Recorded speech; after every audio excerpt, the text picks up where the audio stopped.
Salut. Alors, il y a quelque chose d'important que je voulais vous dire.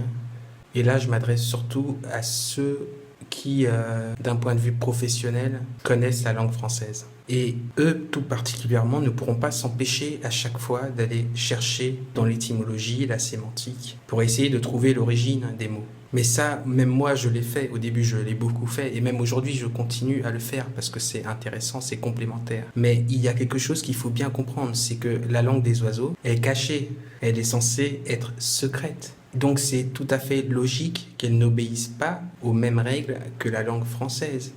Parce que si vous faites une langue qui obéit aux mêmes règles que le français que tout le monde connaît, eh bien, par conséquent, tout le monde pourra décrypter votre langue. Et elle ne sera plus secrète. Vous voyez, ça n'a pas de sens. Donc il y a les règles pour la langue française d'un côté et il y a les règles pour la langue des oiseaux de l'autre. En sachant que on commence toujours par apprendre le français en premier et ensuite on apprend la langue des oiseaux. Vous comprenez ce que je veux dire? Celui qui connaît le français, en règle générale, ne connaît pas la langue des oiseaux. Par contre, celui qui connaît la langue des oiseaux connaît forcément le français. C'est pour ça que pour décrypter la langue des oiseaux, on utilisera certaines règles qui viennent du français, tandis que l'inverse n'est pas vrai. Pour décrypter le français, on n'utilisera pas des règles qui viennent de la langue des oiseaux. Et c'est pour ça que je vous parlais dans l'épisode précédent du fait que ceux qui ont créé notre langue, qui l'ont façonnée au fil du temps, parlaient deux langages différents.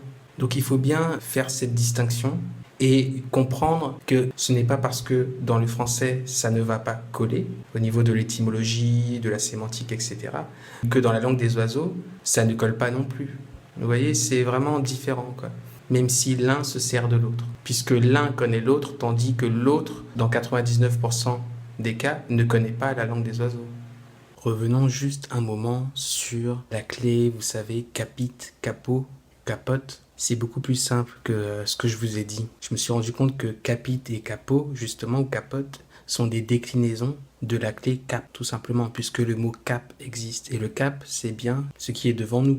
Et vous voyez, cap, c'est vraiment 7, quoi. C'est la déclinaison toute simple, C-E-P. Sauf qu'il y a un A à la place du E. Et le IT de capit, c'est le verbe être, la déclinaison IT. Et dans capot ou capote, le OT, c'est pareil. C'est certainement le verbe être. Et ouais, il faut admettre quand on s'est trompé, quoi. Il faut pas hésiter à revenir en arrière, à se corriger. C'est justement ce qui prouve qu'on est sérieux, qu'on n'est pas des illuminés, quoi, qu'on a une démarche empirique ou quasi scientifique. On corrige nos erreurs. Quand on se rend compte, il faut toujours corriger ses erreurs et admettre qu'on s'est trompé. C'est comme ça qu'on avance, c'est comme ça qu'on progresse. On profite aussi, vous l'avez peut-être remarqué sur le pot de miel, mais si ils ont écrit les lettres I en minuscule, ce n'est pas pour rien. Moi aussi, depuis le début, si vous avez fait attention, j'écris toujours le I en minuscule. Qu'on voit bien le rond de l'unité, le rond et le rayon. On va en profiter pour décortiquer le nom Isis, qui est tout simple à décortiquer finalement, maintenant qu'on a les clés. Le I, c'est la lumière, le S, c'est le serpent. Donc, lumière, serpent, serpent. Vous voyez bien que c'est le caducé. Les deux S, ce sont les deux colonnes. Et à chaque fois, il y a la lumière qui va avec. C'est comme le caducé de Thoth. Et regardez, si on met un S tout à gauche, les deux I au milieu, et l'autre S, on le laisse à la fin. Vous voyez les deux I côte à côte. À quoi ça vous fait penser? À un U avec l'accent tréma. Le U avec un accent tréma, ce sont deux I qui ont été collés. Et après, il suffit de retirer juste les deux points et ça nous donne la clé sus qu'on a déjà vue. Quand on décortiquait la clé or et qu'on était arrivé sur la rose, alors on avait parlé de la rosée, de l'érosion, etc., etc. Et si on déplace les lettres, on peut aussi former d'autres mots qui ont un lien avec l'eau. Et ça, c'est grâce à un commentaire sous la vidéo que je m'en suis rendu compte. Par exemple, on peut former le verbe essorer. Essorer, c'est vraiment retirer de l'eau de quelque chose. Exactement comme on va extraire un liquide de la tanure. Et c'est marrant parce que l'essor, tout simplement, un essor, on sait ce que c'est. C'est s'élever. Voilà, c'est un synonyme de s'élever. C'est peut-être même pour ça qu'on le retrouve dans le ressort, qui va bondir vers le ciel. D'ailleurs, c'est marrant, ressort, comme sortir une deuxième fois. Quand on extrait une deuxième fois quelque chose, eh bien, on va vers le ciel. Je vais revenir aussi sur un autre mot qu'on a vu, sur un verbe qu'on a vu, c'était le verbe vêtir, se vêtir. Et je me suis rendu compte que exactement comme bâtir avait donné baste par la suite, ou bien la fête qui avait donné la feste, ou même vêtir avait donné la veste, on se rend compte que vêtir s'écrivait certainement vestir avant, puisque le verbe investir existe. Et investir, ça veut justement dire entrer dans quelque chose, exactement comme on va entrer dans un habit. On va se vêtir. En se vêtant, on pénètre forcément dans des vêtements, dans des habits. On entre dedans. Un autre petit point important, vous vous rappelez quand on parlait de Gods of Egypt, le film là, ça m'avait choqué que les dieux soient tous blancs alors que ça se passait en Égypte. Et je me suis rendu compte qu'en réalité c'était plausible parce que dans la mythologie grecque, il y a un passage à un moment donné où tous les dieux de l'Olympe vont s'enfuir face à un monstre qui fait tellement peur, il n'y a que Zeus qui va réussir à le vaincre. Tous les autres vont s'enfuir. Et où est-ce qu'ils vont aller? Ils vont aller en Égypte, justement. Et en plus, quand ils se sont cachés en Égypte, ils ont pris l'apparence d'animaux. Et c'est pour ça que, justement, le dieu Thoth a une tête d'ibis, etc. Vous voyez, c'est pour pouvoir faire le lien entre la mythologie gréco-égyptienne, qui, comme je vous l'avais rappelé, s'était vraiment implantée en Égypte. Donc, s'ils sont tous blancs dans le film, c'est peut-être parce qu'il s'agit des dieux grecs qui sont allés en Égypte. En fait, dans la mythologie grecque, les dieux égyptiens sont les dieux grecs. C'est la même chose. Ils nous le disent dans leur propre mythologie. Bon, on enchaîne cette vidéo en parlant de la pierre. Vous allez voir, c'est un gros morceau, donc accrochez-vous, c'est parti pour un tour de grand 8. On sait déjà que la pierre est associée à la lettre G. La lettre G veut dire la pierre.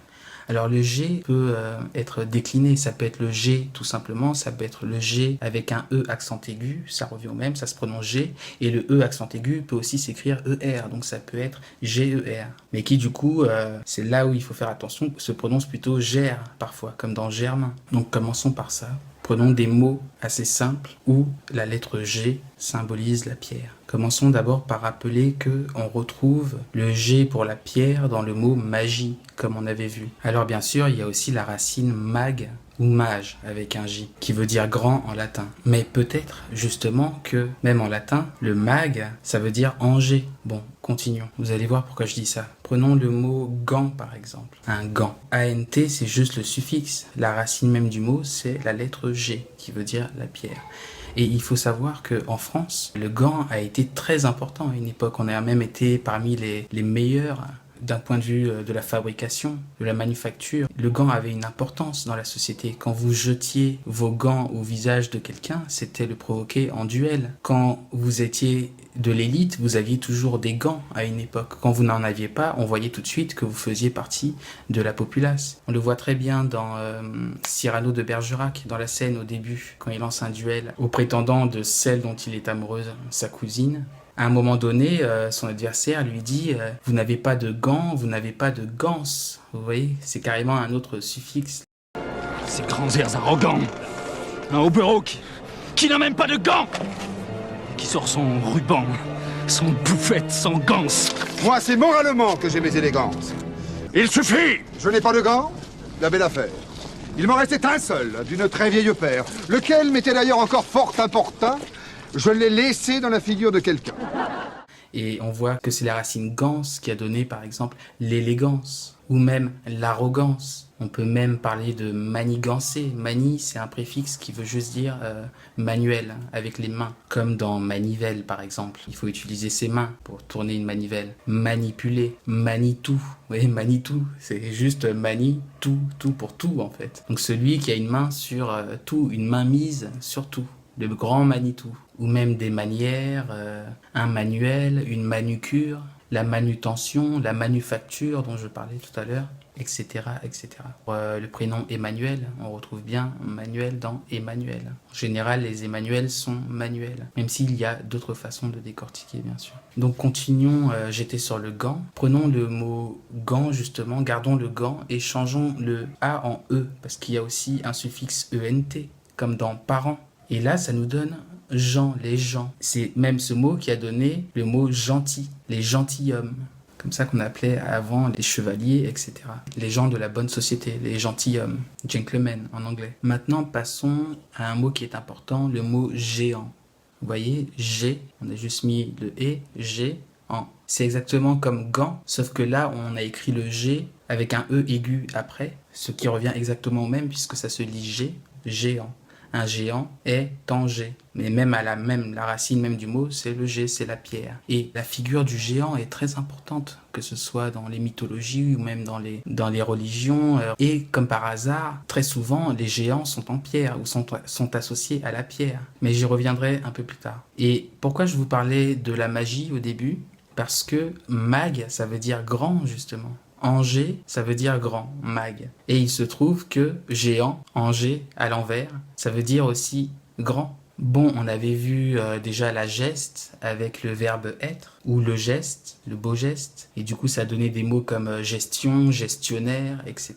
Regardez un verbe comme gérer par exemple, gérer quelque chose, gérer une entreprise. Là, c'est le GER, ils ont même mis l'accent, avec le ER à la fin, le suffixe verbal. Prenez un mot comme un génie, c'est juste le G en IE, le suffixe IE qu'on connaît très bien.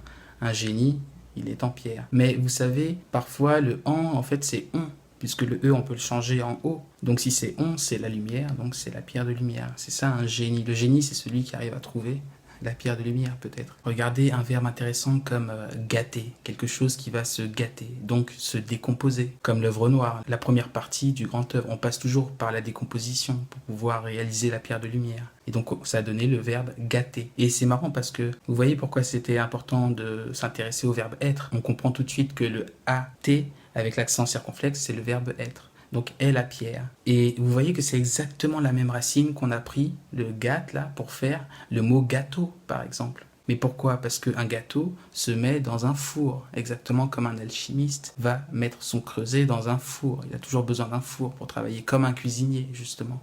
Et c'est pour ça qu'on parle de gastronomie. Nous, on sait que le astro, c'est estre, donc c'est le verbe être, est la pierre. On pourrait même dire que c'est la lumière, comme l'astre, donc c'est la pierre de lumière, la gastronomie. Le suffixe nomi à la fin, ça veut juste dire nommer les choses en fait, comme l'astronomie, ce sont ceux qui vont nommer les étoiles. Et puis il y a le suffixe logi qui lui vient de logos et donc qui veut dire le discours, la parole. Donc quand c'est l'astrologie, on va parler des étoiles. Quand c'est l'astronomie, on va nommer les étoiles. Revenons à la gastro qui a donné aussi l'indigestion. Prenons un verbe comme germer. Le M, c'est l'amour ou la naissance de la pierre, l'amour de la pierre, germer. Ou germain, germanique, comme les Allemands, nos cousins germains. Ou même germinal, vous voyez, comme dans le titre du film. Augmenter. O, G, suffixe man, et puis après, le suffixe verbal. Donc, O-G, c'est ça la racine de augmenter. Et O, c'est en haut, donc dans le ciel, la lumière. G, la pierre de lumière. Augmenter. Mais vous savez, déjà le man, là, si on change le E en O, ça donne le verbe monter. Mont, c'est vraiment la racine, parce que c'est un rapport avec la montagne. Quand il y a une montagne, on va monter. Donc ça donnait le verbe monter, c'est cette racine-là. Et c'est marrant parce que comment est-ce qu'on dit descendre ? Là, il n'y a même pas besoin de dire quoi que ce soit. Descendre. Là, on a bien fait exprès de mettre le S et le C pour nous montrer que ce sont des cendres. Il y a plusieurs cendres. Après, bien sûr que quelque chose est brûlé. Vous voyez, il y a manigance, mais il y a aussi extravagance. L'extravagance. Dans l'extravagance, ce qui est intéressant, c'est que si on change le G en C, on voit que c'est la même chose que le mot vacances. Quand quelqu'un n'est pas là, quand il y a une place vide à prendre, quelqu'un qui est vacant, comme quand on part en vacances. Et justement, il y a cette racine-là de vac, la vacuité, par exemple, ou qui vaque à ses occupations. Regardez le mot sage, par exemple, sage. Le E à la fin, on le retire, il n'est pas important. Quand je fais ça, c'est vraiment parce que ça vient vraiment d'une longue pratique. Au début, je traduisais tout le temps le E. À force de traduire, on comprend certaines choses. C'est comme quand il y a 2 fois lumière d'affilée, je finis par dire lumière divine. Mais là, c'est un peu la même chose. À force de traduire les mots, je me suis rendu compte que le E, il n'était vraiment pas très important, sauf dans certains cas précis, où ça vaut le coup de le traduire. Et donc là, vous voyez, sage, qu'on retire le E, et le ça, au début, c'est juste las. Donc le caducé, comme on avait vu. Ou alors, ça, tout simplement. C'est dit à... donc ça, c'est la pierre, quoi.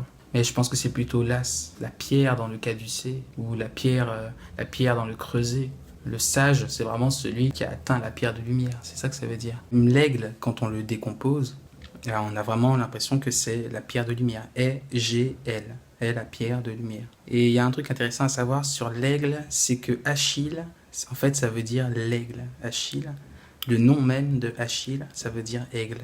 Mais regardez, si on prend par exemple des noms de pays ou de villes, quelques exemples, hein. L'Algérie, Algérie. En plus, la capitale même s'appelle Alger. Déjà, le IE, on voit que c'est un suffixe, puisqu'il y a aussi Alger. On a juste mis le suffixe à la fin, Algérie. Et le G, on voit que c'est le GER, c'est la clé, G, c'est la pierre. Le Al, au début, on sait très bien que c'est la lumière, Al-El. Surtout qu'en plus, là, c'est au Moyen-Orient, vous voyez, on sait que cette clé vient du Moyen-Orient. Lumière, pierre, la pierre de lumière. Alger, Algérie, c'est ça que ça veut dire, l'Algérie. Un exemple encore plus flagrant, la Belgique. La Belgique. On sait que le hic, c'est un suffixe, comme dans politique, mécanique, etc. On le retire, il reste que Belge. Bel, c'est juste beau, ça veut dire, c'est le L, c'est le suffixe, c'est la même chose que EAU, c'est pour ça qu'il y a belle et qu'il y a beau. Il y a belle même au masculin. Donc beau, G, la beauté de la pierre, ou la belle pierre, c'est ça la Belgique. Et la Hongrie, c'est pareil, le on sait que c'est la lumière, l'unité, la lumière, le G, la pierre. Et là, vous voyez, je pense que le R, le GR, c'est rare, mais c'est un peu comme GER. Je pense pas que il faille forcément lire le R. Donc ça ferait lumière, pierre, la pierre de lumière. Mais si on veut le lire, ça ferait la pierre de lumière d'Hermès ou de l'hermétisme. Mais bon, il n'y a pas besoin d'aller chercher trop loin. On a déjà la pierre de lumière. Donc ça, c'est le premier niveau pour la pierre. Maintenant, passons à une deuxième clé, la racine Gal. Chaque fois qu'on verra Gal quelque part, ça voudra dire la pierre. Comme on peut parfois décomposer les clés, là on voit bien que Gal, c'est le G et Al. Donc Al pour la lumière, donc la pierre de lumière. Gal, à la base même, ça veut dire pierre de lumière. Mais c'est devenu une clé pour dire la pierre. Donc quelques exemples. Le pays de Gal, ça voudrait dire le pays des pierres. Et c'est justement là-bas qu'il y a des monolithes, des mégalithes, ce qu'on appelle des dolmens, le Stonehenge, même s'il y a des gens qui vont me dire que c'est un fake archéologique, etc. Oui, pourquoi pas, mais en tout cas, il y a quand même des pierres, on ne peut pas dire le contraire, au pays de Galles, comme en France d'ailleurs, des obélisques, etc. Et que veut dire le mot Galgal, figurez-vous, qui existe? Eh bien, Galgal, c'est justement une tombe en pierre. Qu'est-ce qu'un galet? Le ET suffixe, qui veut dire petit d'ailleurs, et justement un galet c'est une petite pierre. Et c'est marrant là parce que vous voyez on retombe sur la gastronomie parce que il y a la galette des rois, et la galette c'est bien le galet sauf que c'est au féminin. La galette des rois ça voudrait dire la petite pierre des rois. Et justement, il devait trouver une fève dans le gâteau. Je me demande si à l'origine, il devait y avoir un lien avec la pierre de lumière, même si avec le temps, c'est devenu n'importe quoi. La fève, elle est en porcelaine. Mais là, c'est une clé qu'il faut creuser. Il faudrait qu'on y consacre du temps, j'y reviendrai plus tard. Une galerie, eurie, c'est un suffixe, comme dans boulangerie. Une galerie, à la base, ce sont des trous dans la pierre. Quand il y a des trous dans la pierre, on appelle ça une galerie. À l'origine. Dans la mythologie grecque, il y a le sculpteur Pygmalion qui va tomber amoureux de sa sculpture qui s'appelle Galatée. Il y a la galaxie, Gal-axe, axe-pierre. La pierre qui tourne autour de l'axe, c'est ça la galaxie. Ou alors, c'est peut-être l'inverse. Peut-être que la pierre est l'axe justement autour duquel on tourne. Je me dis ça parce que peut-être que comme au milieu, il y a le soleil, juxtaposer la pierre au soleil, ça pourrait être un symbole pour dire la pierre de lumière. Et donc ça donnait des mots comme galactique par exemple. Le acte là, vous voyez, à mon avis c'est aste. C'est juste qu'on a changé le S en C, donc ça donnait acte. Il y a des mots comme galant ou la galanterie, la pierre ou la pierre de lumière. Si on va aller en profondeur. Il y a Galice, c'est une ville en Espagne normalement. C'est là où se termine le pèlerinage de Compostelle.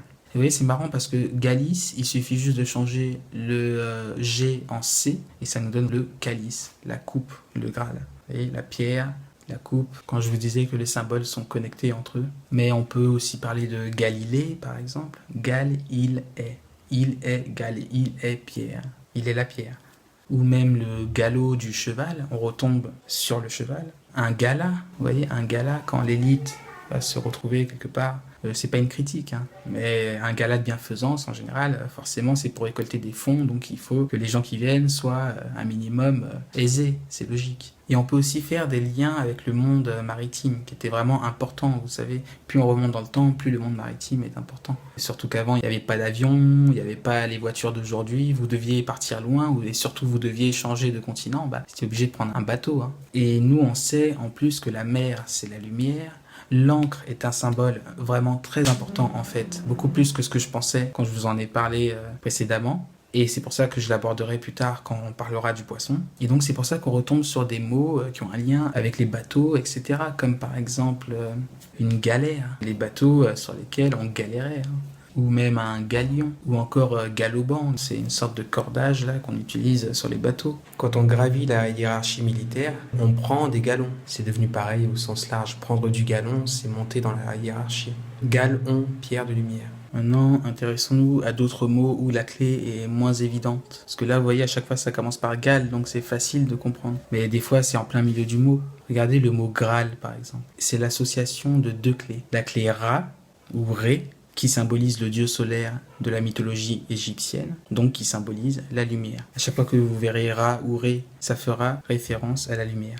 Donc là, on a associé le Ra, donc la lumière, à la clé Gal. On a fait un mix et ça donnait Graal. Et c'est pour ça justement que souvent quand on l'écrit, on n'oublie pas le circonflexe sur l'un des A. À l'origine, le Graal symbolisait vraiment la pierre de lumière. Avec le temps, ça a été changé en une coupe pour masquer un peu plus les pistes. Regardez un mot comme égal, l'égalité, et pour égal est la pierre. Ou un régal. Vous voyez, là, ça peut être le préfixe ré qui veut dire une répétition, donc refaire la pierre.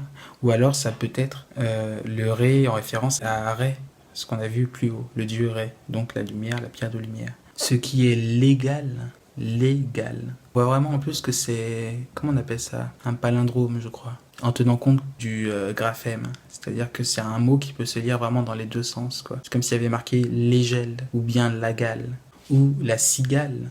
Cigale, si il y a la pierre. On peut penser par exemple à la fable de La Fontaine, la cigale et la fourmi. Alors la fourmi, fourmi.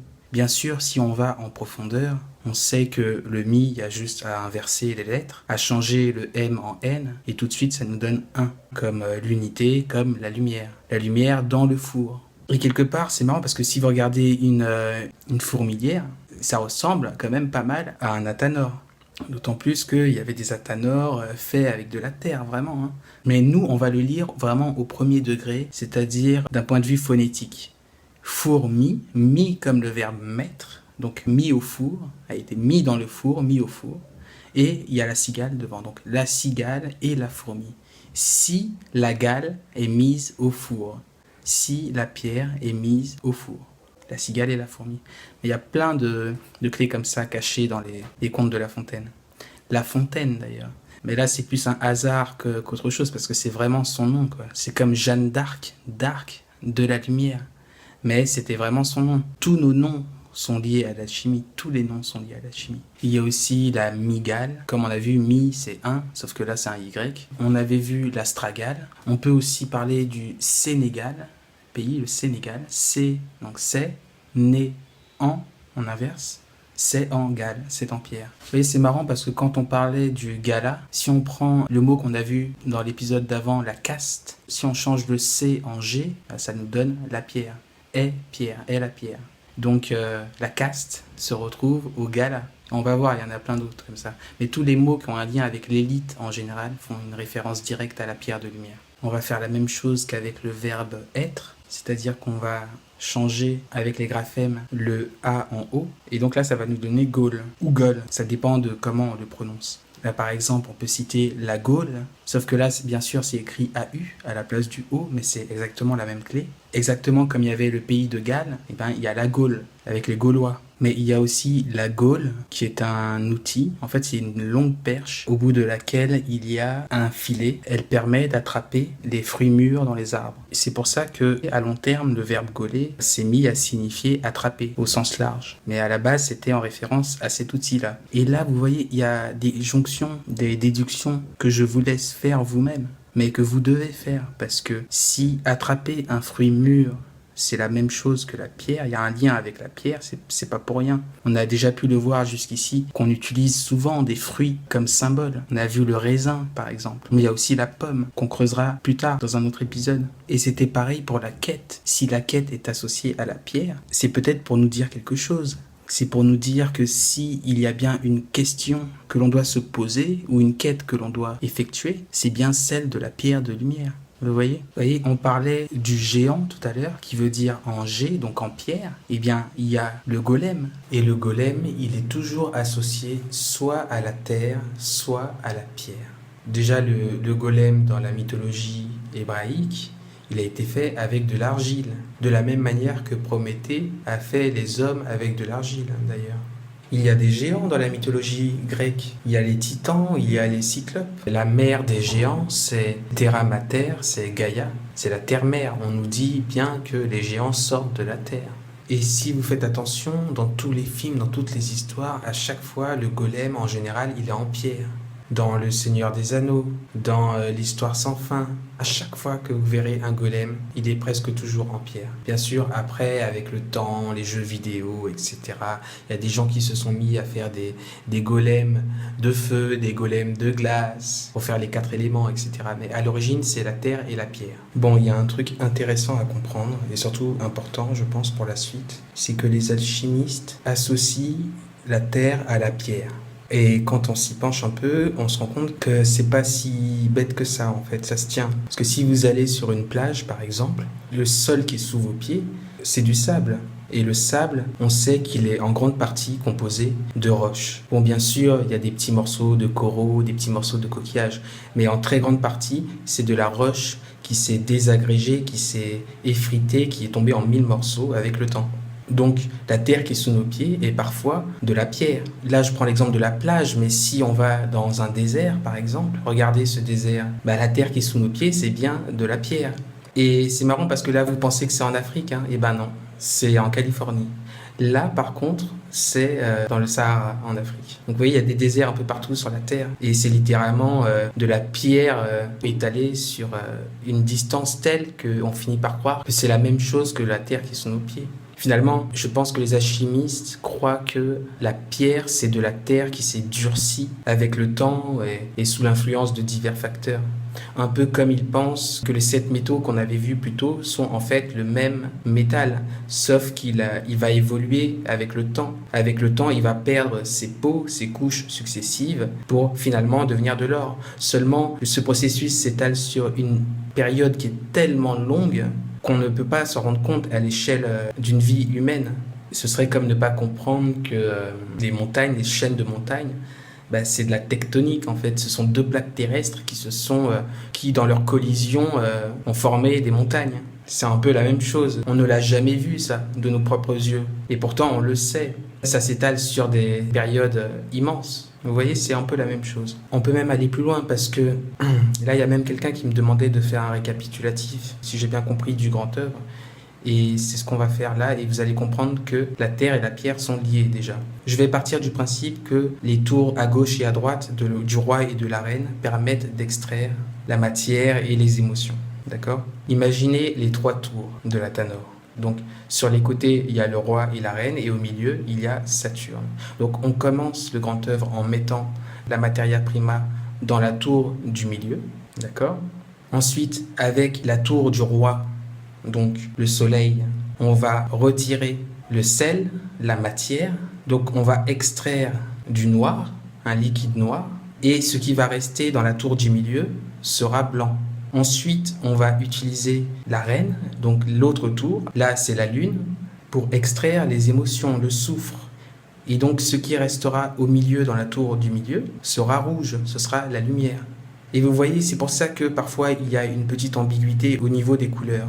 Parce que le roi, parfois il est associé au blanc ou parfois il est en noir. Parce que justement, il fait la transition entre les deux. De la même manière que, je vous l'avais montré, la reine Isis est parfois associée au blanc, parfois au rouge, parfois elle a les 2 couleurs parce qu'elle fait la transition entre les deux. Et donc, une fois qu'on arrive à ce stade-là, on arrive à Saturne, qui représente justement la pierre, la matière translucide dans laquelle on va insuffler la lumière rouge. Et vous voyez bien que c'est la même tour du milieu.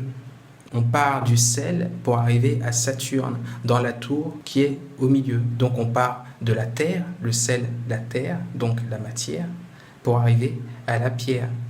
Les deux sont connectés, sont sur le même plan, dans la même tour. Et regardez l'histoire de David et Goliath. Goliath, c'est un géant. Et comment David va le vaincre? Avec une fronde, c'est-à-dire une petite pierre. Donc c'est le combat d'une pierre contre une autre, d'une petite pierre contre une grande pierre, puisqu'il est géant. À la fin, David lui coupe la tête. Et donc c'est quand même intéressant, c'est un peu comme si la petite pierre représentait la pierre de lumière, elle est légère, donc ce serait la prima materia. Tandis qu'à l'opposé, la grosse pierre, la grande pierre, elle c'est la materia prima, celle avec laquelle on commence. La pierre de base, quoi, avec le sel, le soufre et le mercure dedans. Mais prenons un autre mot. Prenons par exemple, regardez en anglais. C'est drôle parce que Gaul, avec avec le O collé au A, comme si c'était un graphème, et ça fait beaucoup penser au graphème puisque ces deux lettres sont interchangeables. Et on les a collées, un peu comme si on avait collé Gaul à Al, deux clés, ça nous a donné goal en anglais, qui veut dire le but à atteindre. Restons un peu sur l'anglais parce que on peut citer le mot gold aussi, l'or. En anglais, on voit bien qu'il y a le gold, deux gold, de la pierre. Ou même golden, qui veut dire en or, doré. On a vraiment l'impression que le N, c'est en, tout simplement. En fait, vous collez en à D apostrophe, ça vous donne dans, donc dans la pierre, golden. Qu'est-ce qu'il y a dans la pierre? La lumière, justement. Et qu'est-ce que c'est? C'est de l'or, là. On parle de quelque chose de doré. Souvent, vous allez voir que dans différentes langues, soit la pierre veut dire la lumière, soit c'est l'inverse, ou des fois même Dieu. On verra ça plus tard. Mais c'est justement pour nous montrer qu'il y a un lien entre les deux. Prenez un mot comme le golf, gol, F, on sait que c'est le feu et la lumière, donc la pierre de lumière. Et à chaque fois, si vous creusez, si vous vous y connaissez un peu, vous verrez qu'il y a plein de liens à faire. Par exemple, ceux qui connaissent le golf feront plein de connexions. Le trou dans la terre, la balle, elle rentre dedans, mais après, on la prend. Une fois qu'elle est rentrée, on la prend et on la brandit vers le ciel pour montrer. Et on passe du trou noir dans la matière à une boule blanche. Et après, on suppose qu'il y a le rouge. Bah, ça, c'est peut-être le drapeau, d'ailleurs. Le drapeau rouge avec le 1 dessus. Il y a plein de liens à faire. Et on pourrait en trouver d'autres. Là, c'est ce qui me vient à l'esprit, là. Le golf, d'ailleurs, c'est, je crois, le seul sport au monde où il n'y a pas vraiment d'arbitre, en fait. Et chaque joueur a la possibilité de se mettre à lui-même une pénalité. Votre balle a atterri dans la forêt, vous allez dans la forêt pour la taper, et sans faire exprès, vous la touchez de votre pied, donc vous la faites bouger. Personne n'a vu, à part vous. Et si vous êtes un vrai gentleman, normalement, un vrai gentilhomme, vous allez déclarer cette pénalité. Et c'est arrivé, c'est arrivé plein de fois. On peut même parler de la Mongolie. M-on-gol. Le IE à la fin, c'est un suffixe. Donc amour, lumière, pierre. Amour ou naissance de la pierre de lumière, la Mongolie. Vous vous rappelez, je vous avais dit que c'était la clé mag qu'on retrouvait dans le mot majuscule. Simplement, ils avaient changé la lettre G en J. Donc j'avais oublié de vous dire au passage que comme on peut le voir, ces deux lettres sont interchangeables. Et donc, si on prend la clé Gol et qu'on change le G en J, ça donne Jol. Et Jol, il suffit juste de rajouter le I comme la lumière et ça nous donne joli. Et joli, ça veut dire la pierre de lumière. Mais il y a d'autres niveaux de lecture. Par exemple, le ol, on peut le lire ou en langue des oiseaux. Par exemple, si vous prenez le mot fou, vous pouvez aussi l'écrire folle au masculin et aussi folle 2LE au féminin. De la même manière qu'il y a le mot mou qui donne au féminin molle. Il y a le cou qui est justement au même endroit que le col d'une chemise. Vous voyez ce que je veux dire? Donc ça pourrait se traduire ou J ou le F pour le feu, donc la lumière, ou alors le G pour la pierre, donc où il y a le feu, ou alors où il y a la pierre. Et c'est normal qu'on puisse faire une connexion entre ces deux lettres parce que d'un point de vue phonétique, elles sont liées, quoi. Le G peut se prononcer comme un J, il n'y a que quand on met un U après un G que ça se prononce G. Même là, vous voyez, on peut connecter la pierre et la lumière en passant uniquement par les lettres. On change le G en J, puis en F. Donc on passe du G au F, de la pierre à la lumière. Et regardez dans Le Seigneur des Anneaux, on retrouve la clé Gol dans le prénom Sméagol, qui, à cause de l'anneau en or, va devenir Gollum. Et à chaque fois, il y a Gol dans les deux. Donc c'est peut-être la racine des deux.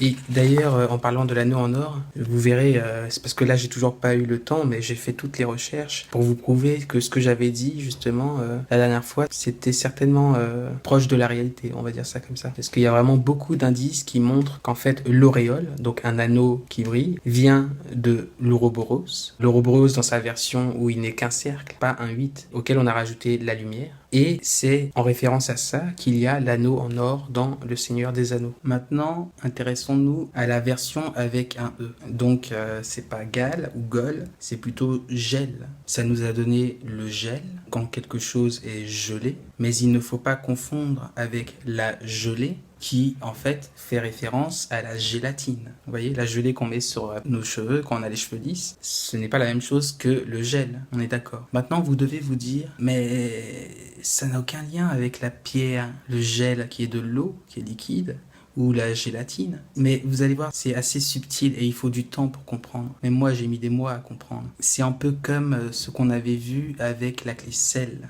qui donnait sol, et on avait vu que ça donnait quelque chose de solide, donc de dur, quelque chose de soluble, ou même une solution, alors que ça paraissait contradictoire au premier abord. Et bien là, c'est un peu la même chose. Une pierre, c'est quand même solide, tandis que l'eau est liquide. Mais qu'est-ce que c'est le gel? Le gel, c'est précisément quand de l'eau devient dure comme de la pierre. Et c'est pour ça qu'on retrouve la clé Gal dans le mot glace, par exemple. Glacé. Un glaçon, une glacière. En fait, c'est le gal, on a juste changé de place le L et le A, ça a donné gla, et on a fait, à partir de cette déclinaison-là, tous ces mots-là, vous voyez? Et pourquoi la gélatine? La gélatine représente le stade intermédiaire entre le côté liquide et le côté glaçon, le côté gelé. Il y a bien un moment donné où l'eau, elle n'est plus liquide et elle n'est pas non plus totalement solide. Et bien c'est cet état-là qui est une espèce de gelée en quelque sorte, la gélatine. Vous comprenez? Regardez le mot gélule maintenant, une gélule. Souvent, elle est transparente, on voit à l'intérieur, comme la pierre de lumière. Et parfois même, c'est rouge, les petits grains qu'il y a à l'intérieur. Mais vous voyez, il y a le remède à l'intérieur d'une enveloppe qui est transparente. Et on l'appelle comment? Gélule. Ule, on sait que c'est petit. Donc la petite pierre. Maintenant, continuons sur cette clé gel, sur cette déclinaison. Vous voyez, tout à l'heure, on a parlé du Gaul. C'était un mélange en anglais de Gol et de Gal, ou alors de Gol et de Al. Et bien là, c'est un peu pareil avec Gaël, par exemple, le prénom Gaël, qui existe aussi au féminin. On a collé Gal à gel, ou alors Gal au suffixe L ou à la clé L, Al. Et il y a même gaélique. Là, on va mélanger un peu les lettres, on va retourner les clés, et ça va nous donner leg, lag ou log.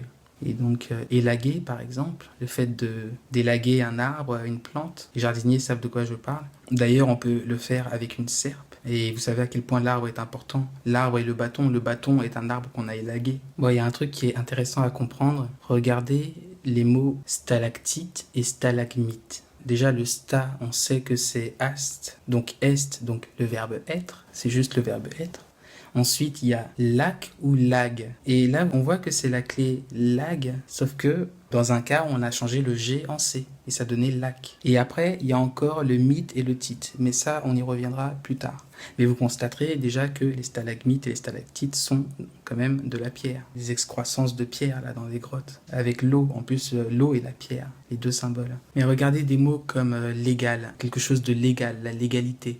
Et c'est marrant là parce que si on tient compte du graphème A mélangé à un E, et ben le mot devient un, comment on dit déjà, quand on peut lire dans les deux sens, un palindrome. Donc c'est comme s'il y avait marqué le gel ou la gale. Bien sûr, le al à la fin, en fait, c'est un suffixe. Donc je pense que c'est plutôt la partie leg. Et il y a le légat, vous savez, alors, sous l'Empire romain, le légat, le at à la fin est juste un suffixe. Et là, il y a aussi une autre subtilité dont je vous parlerai beaucoup plus en profondeur tout à l'heure. C'est qu'il faut comprendre que la pierre est associée à la lumière et vice-versa. Et comme la lumière, c'est l'esprit, c'est le mercure, c'est de l'esprit, c'est volatile, c'est subtil, c'est léger. Donc c'est associé à l'air quelque part, au vent, à tout ce qui est léger et à tout ce qui, ou même à l'air, vous voyez. Mais on y reviendra plus tard. Mais je vous dis ça parce que c'est certainement pour ça que ça nous a donné aussi le mot léger.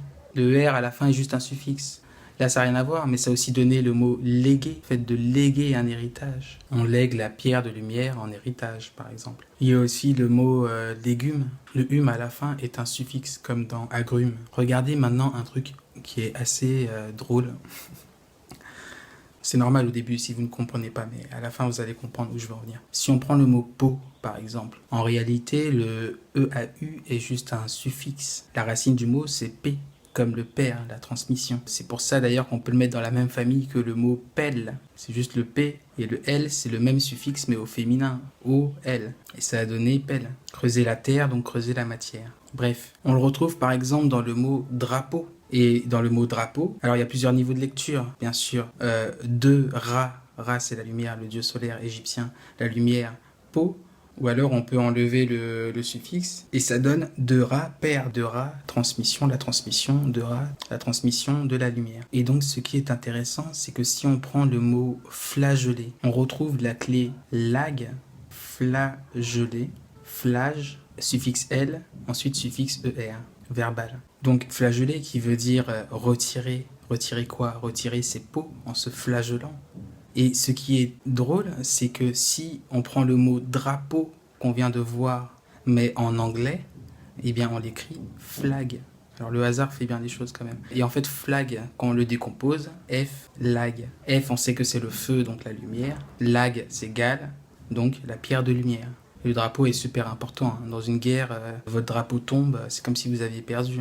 Maintenant, prenons la déclinaison log. On peut voir qu'il y a la loge. La loge, c'est là où se réunissent d'ailleurs les francs-maçons. Mais il y a le verbe loger. Loger quelqu'un, c'est là où on s'arrête, puisqu'on va être logé. Ou même loger quelque chose, quand on le place quelque part. Et vous voyez, il y a un lien à faire avec le verbe gîter ou le gîte. Parce que le gîte, c'est justement un endroit où on va s'arrêter, vous voyez. Et même gîter, quand on est sur un bateau et qu'on va gîter, c'est justement pour stabiliser le bateau qu'on gîte, vous voyez. On voit aussi que c'est la même racine qui, à la base même, a donné logos. Par exemple, le logos grec, et après qui a donné la logique, ou même le suffixe logie, qu'on retrouve à la fin de écologie, etc. On peut aussi parler des éloges, faire des éloges à quelqu'un, féliciter quelqu'un. Et là, c'est intéressant parce que je vais compléter ce qu'on disait dans l'autre vidéo. Je voulais vraiment pas alourdir le dossier, mais ça tombe bien parce que d'ailleurs même quelqu'un en a parlé en commentaire.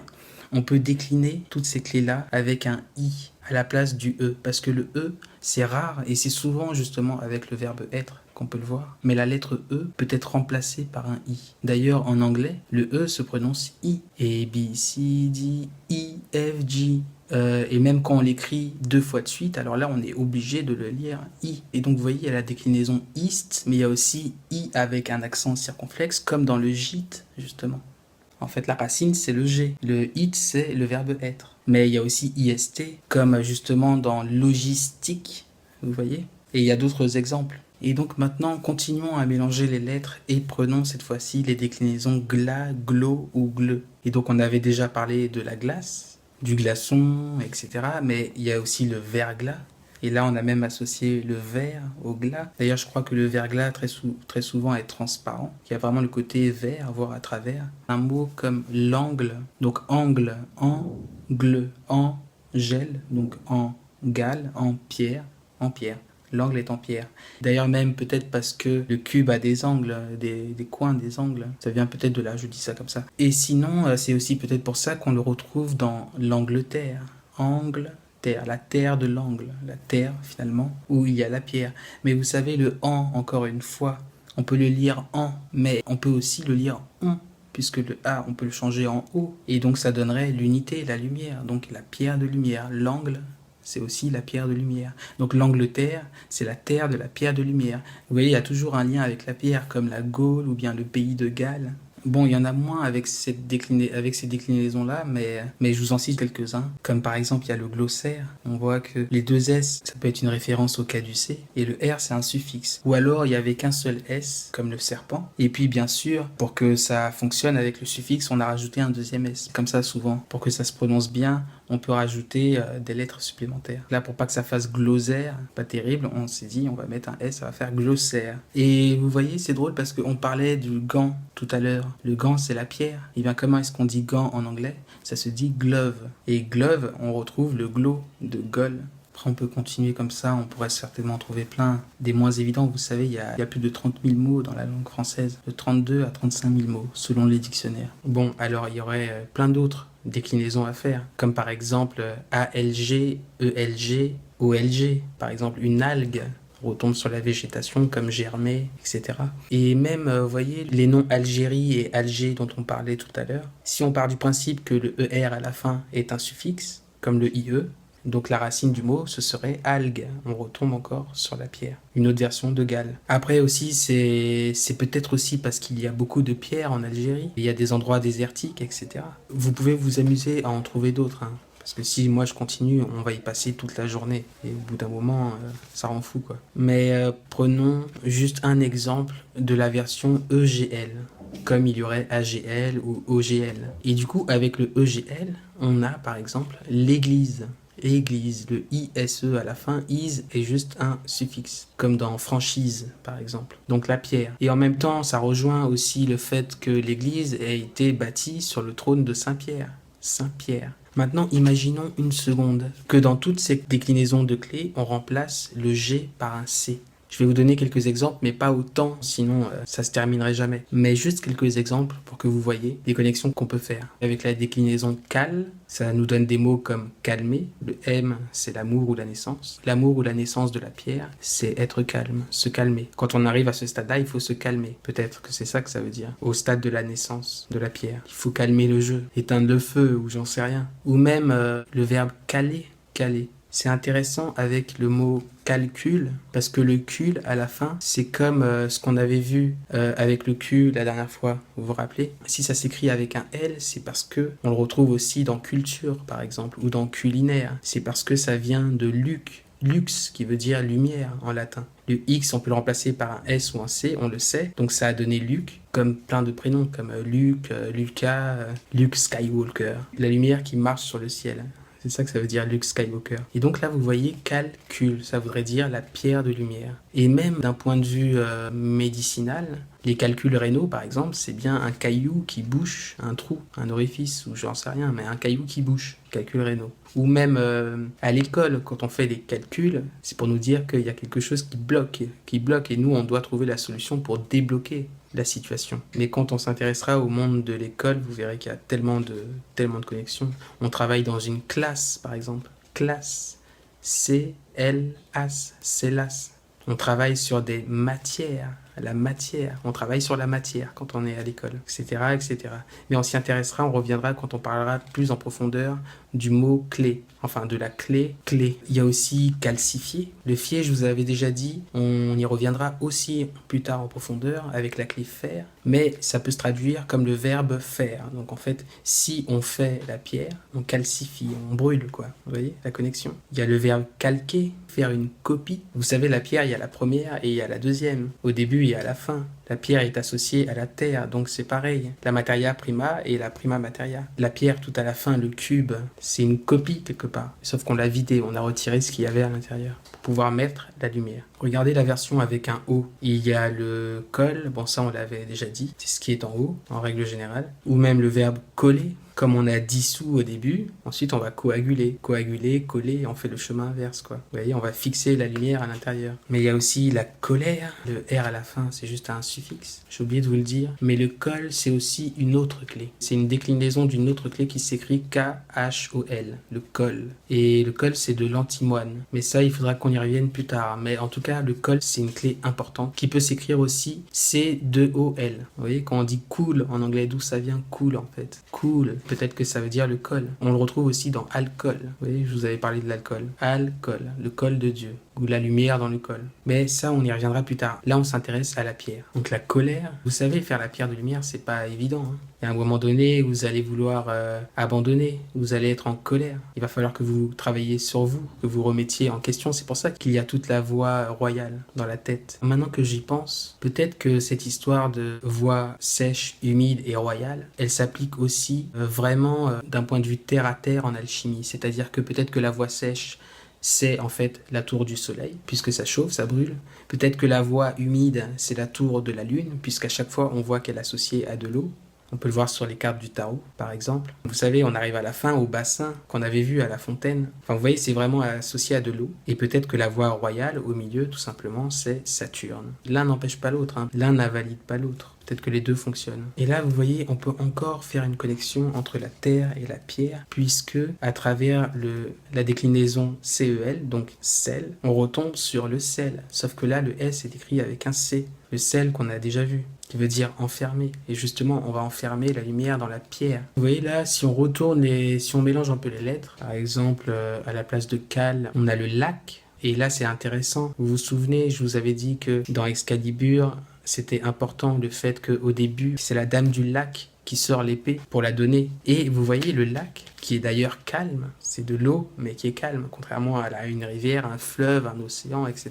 Donc c'est de la pierre qu'on va sortir l'épée, et après, où est-ce qu'elle se retrouve, l'épée ? Elle se retrouve replantée dans une pierre. Ou alors le verbe lâcher. Là, il y a un accent circonflexe. Il faudrait se poser des questions. Désolé, il n'y a pas trop de lumière, mais bon, coupure d'électricité. C'est l'Afrique. On pourrait même parler de la clôture, le tur à la fin, et le suffixe ur, atur, tur. Clôture, fermée, quelque chose qui enferme, comme le sel. Après, on pourrait dire que c'est une déclinaison de la clé sel, mais c'est aussi la même chose pour la pierre. Ou même chlore, justement, le verbe chlore. Avec CEL, il y a, avec la clé, de la clé, il y a le mot clément, par exemple, être clément. Bon, maintenant, on arrive à une autre clé signifiant la pierre. C'est la clé GOT. Alors, elle peut s'écrire juste G-O-T ou bien alors avec un H à la fin. C'est un peu comme la clé arc à laquelle on peut rajouter un H. Ça donne l'arche, par exemple. Là, je sais déjà que ceux qui sont bons en histoire vont me dire que Goth signifie étranger à l'origine, le barbare. Un Goth, c'est un barbare. Il y avait les Goths qui envahissaient la Gaule, etc. C'était par exemple des Vikings. Il y avait même les Visigoths, vous voyez.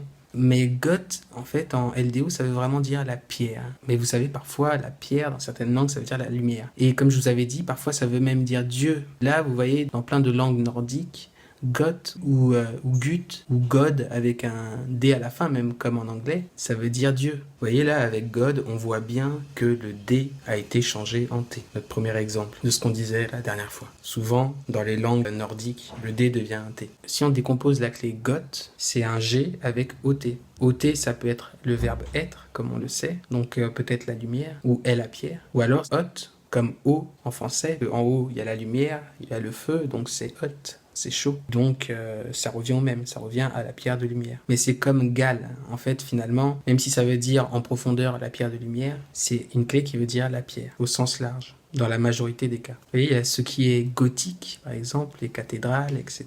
Ça m'étonnerait que ça veuille dire d'origine barbare, même si peut-être qu'effectivement, il y a eu une influence qui venait de là, mais je pense que c'est plutôt qu'il y a eu une renaissance au niveau des connaissances sur l'alchimie. Exactement comme il y a eu les Lumières beaucoup plus tard. Il y a eu la Renaissance avant. Ce savoir avait certainement été occulté pendant une période et à un moment donné, il y a des gens qui se sont repenchés sur la question de l'alchimie. À travers leurs travaux, ils ont voulu redonner vie à ces croyances, à l'alchimie qui avait peut-être un peu disparu pour des raisons XY, comme on avait pu le voir dans l'épisode d'avant avec la scission. C'est la même chose. Aujourd'hui, il y a des références à l'alchimie dans toute la culture, dans la musique, dans les films, dans les séries, dans les livres, dans l'architecture, l'arc de triomphe. Vous voyez, c'est un exemple, mais des arcs, il y en a partout à travers le monde. Ou même des pyramides. Rien qu'en France, regardez dans mes vidéos là, rien qu'en France, il y a plus d'une centaine de pyramides, ça j'en suis sûr. Des pyramides contemporaines, bien sûr. Sauf qu'elles sont petites, elles sont pas forcément très visibles, parfois elles sont cachées. Une fois, j'étais en vacances, je crois que c'était vers la Normandie, et à un moment donné, on roulait en voiture, il y avait une forêt sur le côté, et qu'est-ce que j'aperçois au loin, au milieu de la forêt, entre les arbres, une pyramide. Il y a aussi le mont Golgoth, le Golgotha, où Jésus s'est fait crucifier, Gotham City. dans Batman, Gotham. Le âme à la fin, peut-être que c'est un suffixe que je connais pas en anglais par exemple. Peut-être que c'est comme le hack de Bergerac, ça veut dire originaire d'un lieu ou un lieu. Ou sinon c'est en, et donc ça voudrait dire en pierre, ou alors on. Ça voudrait dire la pierre de lumière. Il y a le Gotha. Le Gotha, c'est vraiment c'est l'élite, c'est l'oligarchie, c'est le gratin de la société. Ça rejoint des mots qu'on a déjà vus comme la caste, vous voyez, qui pouvait se lire aussi avec un G, ou encore le gala. Le Gotha, la caste, se retrouve au gala. Il y a aussi l'argot. Quand on parle justement une langue cachée, un peu codée, on parle l'argot. Ar, go, ar, c'est comme ra. Donc on le retournera. La lumière, goth, la pierre de lumière. Mais il y a aussi l'Argo, le fameux bateau où justement les argonautes sont partis prendre la toison d'or dans la mythologie grecque. Vous voyez, je pense que parfois, c'est rare, mais c'est un peu comme avec le 7, il peut y avoir une déclinaison toute simple. G-O, ça revient au même. G-O, pierre,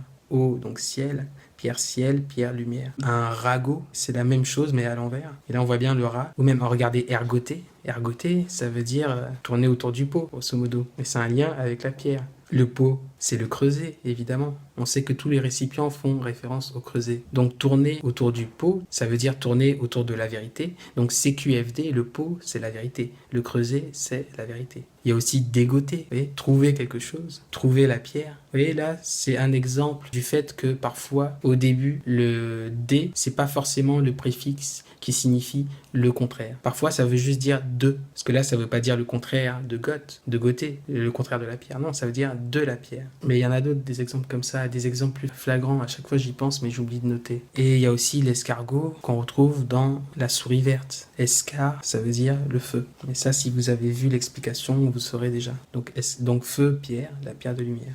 Quand on parlait du gâteau, ou même du verbe gâter, si on ne tient pas compte du circonflexe, si on change le A en O, on retombe sur goth. Vous vous rappelez, on avait parlé du Gaul en anglais, ou même du prénom Gaël, ou encore gaélique, mais il y a aussi Gaëtan. Vous voyez, le an à la fin, soit c'est an, soit c'est le suffixe an, qu'on peut retrouver dans artisan, par exemple. Et donc là, on voit que soit ils ont mélangé la déclinaison gat et jette, ça donnait gaët, qui veut dire pierre en latin, on en avait déjà parlé. On avait parlé par exemple de Petra, ce temple qui a été sculpté dans la pierre. Et donc ça donnait pêtre, la clé pêtre. Mais là, si on décompose pêtre, bien sûr, on voit que c'est le verbe être avec le P. Donc est la transmission ou la transmission de la lumière. Même si pêtre ça veut dire la pierre, comme on peut aussi le lire est la transmission, parfois c'est juste est la transmission. Quand on s'était intéressé au verbe être, on avait vu mater qui voulait dire mère, comme dans terra mater. On avait vu en anglais mother, donc mater qui avait donné maternelle, maternité, etc. Et vous voyez, le père, ça se dit pater, donc est la transmission. Du coup, ça a donné paternité, paternelle, ou même patrie, patriarche, etc. Ça peut aussi se lire la pierre, bien sûr, mais là, je pense que c'est plutôt est la transmission, comme la mère est l'amour ou la naissance. Donc, fermons cet aparté. On a déjà vu qu'il y a le verbe pétrifier, qui signifie être changé en pierre. Pêtre a aussi donné la racine pétrer. C'est juste les accents qui changent. Donc, du coup, on le retrouve dans, par exemple, empêtré. Quelqu'un qui est empêtré, c'est comme s'il était pétrifié. Il est empêtré, il est bloqué, quoi, comme s'il était dans la pierre. Ou encore un pétrin, quand on est dans le pétrin. Il y a aussi le pétrole. Le ol à la fin, en fait, ça veut dire huile. On le verra certainement plus tard. Il faudrait creuser, on perdrait du temps. Mais grosso modo, ça veut dire huile. Et donc, du coup, l'huile de la pierre, c'est le pétrole. On le voit aussi dans champêtre. Mais là, je pense que c'est plutôt le p-être. Il faut s'intéresser d'abord au mot champ pour comprendre. Il y a aussi le prêtre qu'on avait vu. Je vous avais dit qu'il y avait d'autres niveaux de lecture. Si on remplace bien les lettres, il y a juste un R en double, en fait. Si les deux R, on les fusionne, ça nous donne pêtre, la pierre.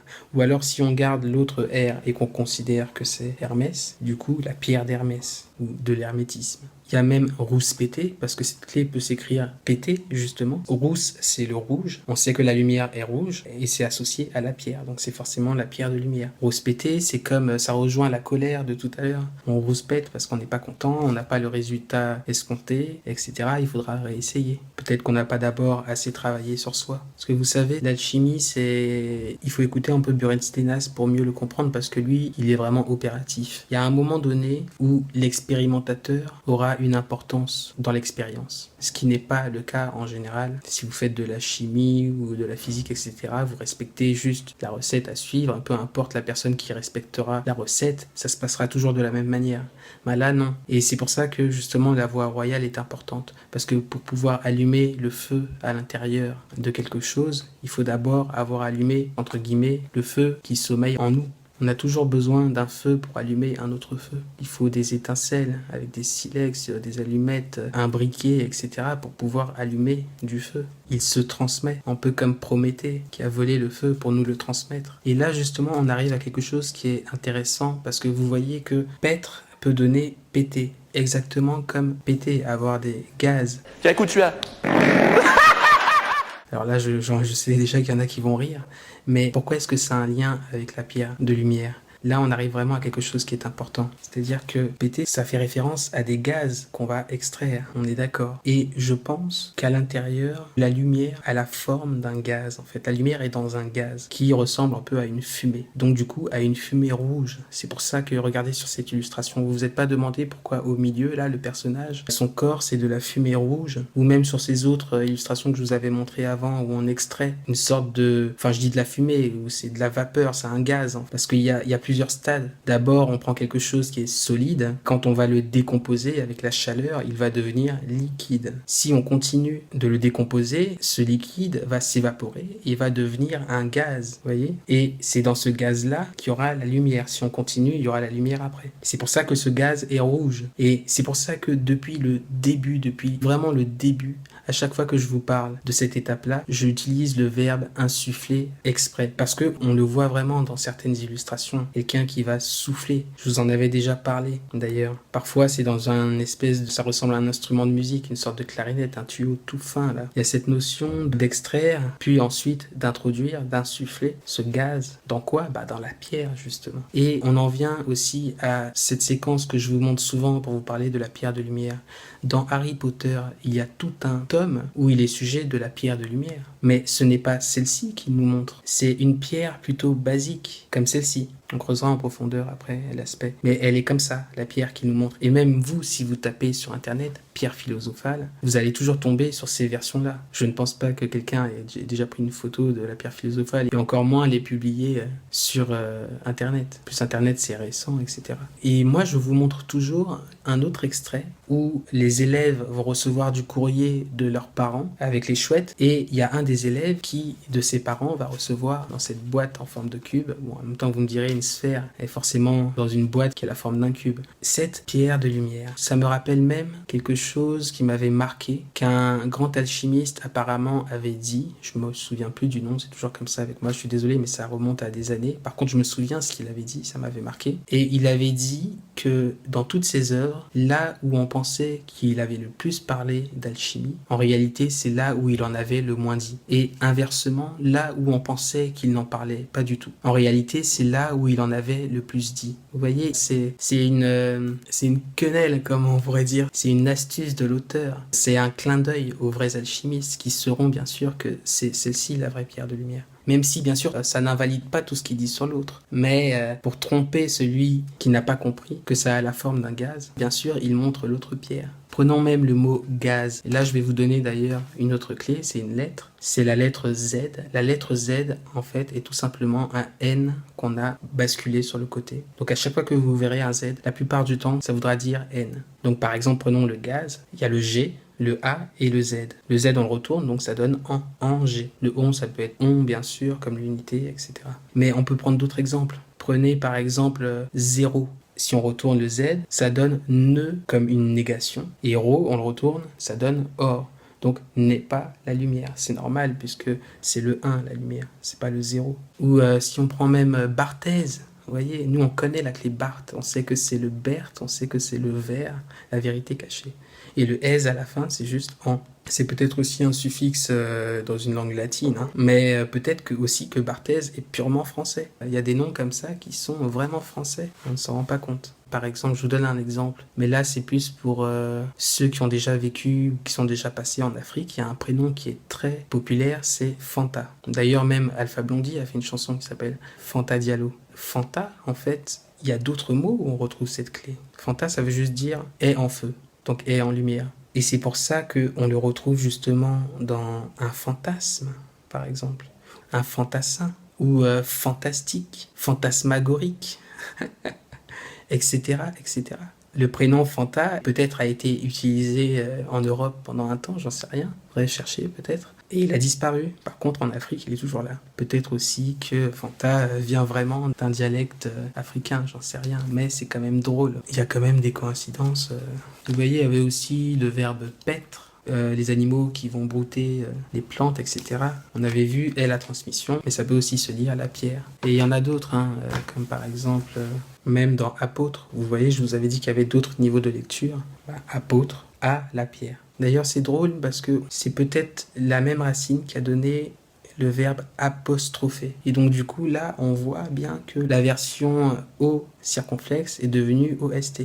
Exactement ce qu'on disait avec la clé astre, avec le verbe être. Bon, on a déjà vu 4 clés. Passons à une 5e qui est intéressante. Petra en latin, ça veut dire la pierre, mais en grec, la pierre se dit lith. Et ça nous donne une clé. Alors parfois, c'est écrit avec un H à la fin. Et puis souvent, comme ça, à la fin du mot, on rajoute un E. Donc il y a aussi avec un E à la fin. Mais il y a aussi, sans le H, un lit, tout simplement. D'ailleurs, même, je pense qu'à l'origine, les lits, c'était de la pierre et on mettait de la paille par-dessus. Et vous voyez, c'est intéressant parce que même it, sans le L au début, c'est un suffixe qui signifie quelque chose de minéral. Donc on retombe sur la pierre. Donc on pourrait bien sûr parler des monolithes, c'est des gros blocs de pierre, des mégalithes, comme les obélisques que taillait Obélix. Et on va retomber sur quelque chose qu'on a déjà vu, et je vous ai dit qu'on en reparlerait plus tard, les stalactites et les stalagmites. C'est la clé lit, vous voyez, on a retiré le L au début, donc comme le suffixe, it.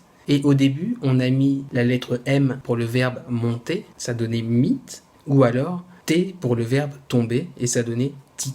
Donc c'est facile à retenir maintenant que vous savez ça, les stalactites tombent et les stalagmites montent. Et c'est intéressant une fois qu'on sait ça, parce que par exemple le mot ermite, bon, il y a plusieurs façons de le lire. Par exemple, le herme, ça peut être la mer avec le suffixe it à la fin, donc la pierre de la mer, la pierre de lumière. Mais on peut aussi lire le R au début comme ré, ou bien comme Hermès même, et le mythe à la fin, la pierre qui monte. Ou même le mot mythe, tout simplement, la mythologie. Peut-être qu'un mythe, à la base, c'est une histoire qui parle de la pierre de lumière, la pierre montante. Comme à l'intérieur, il y a de l'esprit qui est léger, du coup, c'est pour ça, vous savez, qu'on parle d'une pierre montante ou d'une pierre volante, comme dans Le Château dans le ciel de Miyazaki. Je sais que j'ai déjà vu des vidéos d'alchimistes opératifs qui disent qu'ils arrivent à faire léviter des objets, comme des pierres. Oui, l'un n'empêche pas l'autre. Est-ce que c'est vrai ?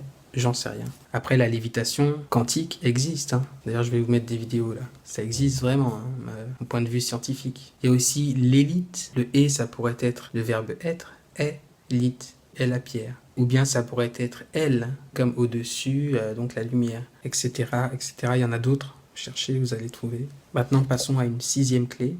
C'est la queue, qu'on avait déjà survolé. Donc la queue est une référence à la pierre. On peut le voir par exemple dans les maîtres-queux qui étaient des cuisiniers et qui utilisaient une longue pierre pour aiguiser leur couteau. La pierre s'appelait parfois une queue dans certains métiers. Et donc ça peut être queue comme la queue d'un animal, mais ça peut être juste QE ou juste QU et même parfois juste Q. Et là, on retombe sur justement des mots qu'on avait vus comme la quête, une question, etc. Mais il y a aussi le verbe quérir, vous voyez, quérir. Le ir à la fin, c'est un suffixe. Le er, on peut juste le lire et. Et peut-être que le et, c'est le verbe être. Ou alors, c'est le r comme Hermès. Vous voyez, c'est un lien avec la quête, sous une autre déclinaison. Quérir, ça veut bien dire demander. Comme la quête, c'est demander la charité. Il y a aussi conquérir, avec le préfixe con devant. Et donc, on parlait tout à l'heure de quantique, la physique quantique, la quantique. X, c'est un suffixe. ANT, c'est un suffixe aussi. Il ne reste plus que QU. C'est ça la racine de quantique. Ou même le mot quasi ou quasi, je ne sais pas comment certains le prononcent. Parfois on met le suffixe ment à la fin, donc ça donne quasiment. Quasi, si, si, que. Le A en changeant E. Ou même A comme le verbe avoir, c'est rare, mais voilà. Donc si a la pierre, s'il a la pierre, il est quasi arrivé, il est presque au bout. Peut-être que c'est juste la pierre, ils n'ont pas mis lumière. C'est pas encore la pierre de lumière, il est arrivé à Saturne, il y est quasiment, quoi. On peut le voir aussi à travers le coq. Le coq, c'est vraiment C-O-Q. Mais coq, ça vient à la base de cog, K-O-G, qui voulait dire rouge. parce qu'il a une crête rouge sur la tête. C'est pour ça qu'il est assez symbolique, le coq, en référence à la lumière au niveau de la tête de l'esprit. Et parfois même, il est noir, blanc, rouge. Hein. Et le coq, il vient à l'origine d'Orient. Puis il s'est installé dans les jardins d'acclimatation qu'il y avait parfois autour des lieux de culte, où il y avait des oiseaux qui migraient, qui passaient, qui venaient. Et puis au bout d'un moment, lui, il a fini par s'installer. Et le coq, on le retrouve dans des illustrations alchimiques. On le met toujours tout en haut parce qu'il signifie justement la lumière, vu qu'il a la tête rouge. Pas pour rien que c'est le symbole de la France quand même.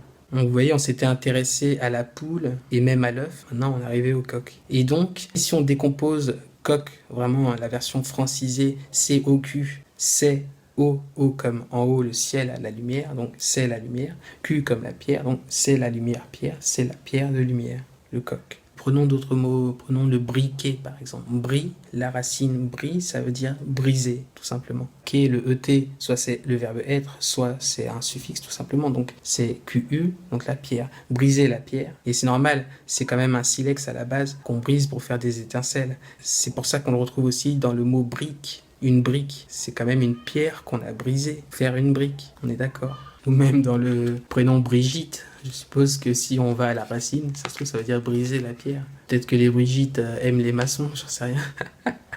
Bref, je plaisante. On va passer à une 7e clé, qui est aussi très importante. Mais après, on s'arrêtera là. Même s'il y en a certainement d'autres qu'on verra plus tard. Mais là, vous aurez au moins les principales, les plus importantes. Cette clé, c'est SPIR, S-P-I-R, qui parfois peut s'écrire juste P-I-R, sans le S, ou même P-Y-R, avec un Y à la place du I. Donc vous savez, on avait vu que la pierre était associée à la lumière, donc à l'esprit, à l'oiseau, à tout ce qui est volatile, léger, etc. Et surtout à l'esprit. Et donc c'est pour ça que c'est cette racine qui a donné par exemple des mots comme spiritus en latin. Vous savez justement, l'alcool, c'est l'esprit d'une plante ou d'un fruit ou d'un légume. Et c'est pour ça qu'on l'appelle un spiritueux. Mais ça a aussi donné la racine de mots comme une spirale. Mais même quand on regarde la lettre G, on sait que la lettre G qui signifie la pierre est une spirale, ou ce qui est spirituel. Et vous voyez, ça a aussi donné des verbes comme aspirer, la lumière va être aspirée dans la pierre, ou même respirer, expirer, inspirer. Et pourquoi? Mais vous savez que la pierre et la terre vont ensemble, et la terre c'est la matière, donc le corps, comme un corps humain. Quand on aspire, on fait rentrer. Le corps humain, c'est comme une pierre. On fait entrer quelque chose dans la pierre. Ou même transpirer, passer à travers la peau, donc à travers la pierre. Si on met le S à la fin, ça nous donne des mots comme une prise, attraper quelque chose. Comme ce qu'on avait dit, fixer la lumière dans la pierre, l'attraper. Ça a aussi donné la prison, par exemple. On va enfermer des gens. Vous allez me dire peut-être que c'est la même racine que le verbe prendre, une prise, prendre, une prison, ceux qui sont pris. Quelque chose de prisé, quelque chose qui a de la valeur, un prix, quelque chose qui a un prix, c'est quelque chose qui a de la valeur. Parfois on appelle une récompense un prix. Il y a aussi des personnages comme Spirou, vous voyez, Spirou et Fantasio, Spire ou Spire où il y a la pierre. Ou même la spiruline, vous voyez, la spiruline qui est très bon pour la santé. Alors il y a la pyramide. Pyramide. Ide, c'est un suffixe. Ou même ami de la pierre. Pyramide. Un vampire qui va boire du sang avec des crocs qui va percer pour boire du sang. Le vampire. Ou même ce qu'il y a de pire, puisque c'est Saturne. C'est ce qu'il y a de pire. Mais il y a aussi le pirate qui est sur un bateau sur la mer et qui a un squelette comme symbole. Donc la mort, Saturne. Ou encore faire des pirouettes. Là où ça tourne, il y a la pierre, donc comme une spirale. Vous voyez, on retombe sur la spirale. Et vous voyez même le mot pierre, finalement. Si on met le E à la fin, ça donne pire. Ou alors, comme on sait que paître, c'est P, être, est la transmission. Si on garde juste le P, le père, et qu'on rajoute un I, ça nous donne la pierre, transmission de la lumière. Ou même prière, le R à la fin est un suffixe. C'est juste le pire qu'on écrit pri. Il y a tellement de niveaux de lecture.